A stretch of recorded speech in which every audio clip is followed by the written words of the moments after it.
The movement for Progressive Judaism is clearly thriving from what we've begun to capture a glimpse of with the theological training here at the Baeck College, but also your dynamic primary school that I'm really looking forward to visiting, and also the community outreach and interfaith engagement that both the rabbis here but also your congregations undertake.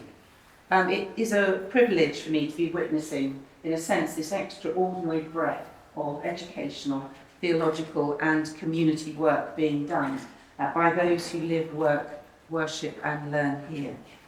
For me, this centre is a testament to the vibrant life of the Jewish communities and also the essential contributions that you make to British society. From charity work and healthcare to education and the arts, your flourishing community enriches society and embodies the very best values of this country. But I arrived this morning through security gates, and it is impossible to ignore the distressing truth about Jewish life in Britain today. Jewish places of worship and community life have been targeted and have been under surveillance. Students here at primary school and at Jewish schools around the country must enter through fortified gates.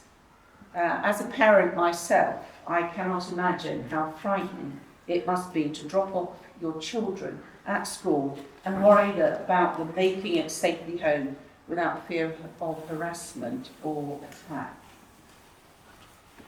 Yet, this is such a terrifying reality for so many Jewish communities, as we have witnessed a horrifying increase in anti-Semitism violence over the past few weeks, months and years.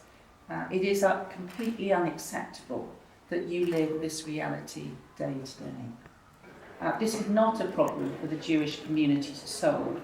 It is on all of us, every single member of our society, to call out anti-Semitism whenever we see it, and to oppose without hesitation or qualification.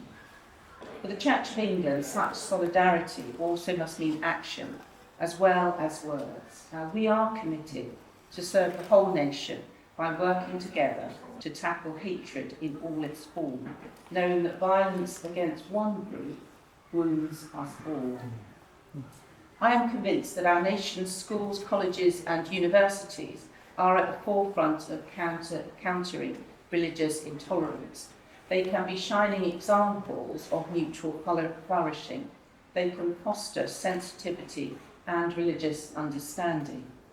They can encourage young people to be enriched by challenge and encounter. They can help them to grow as true neighbours and friends, as part of the same country. So let us hold that vision dear and renew our commitment to it. Thank you again for your generous and kind welcome. I will cherish this visit, and I'm grateful for the opportunity to learn more about the work that you do. Please do be assured of not just my prayers, but also my support and my friendship, not just now, but also in the years to come. But thank you so much for being here and for your time, and thank you so much for the generosity of your welcome. Thank you.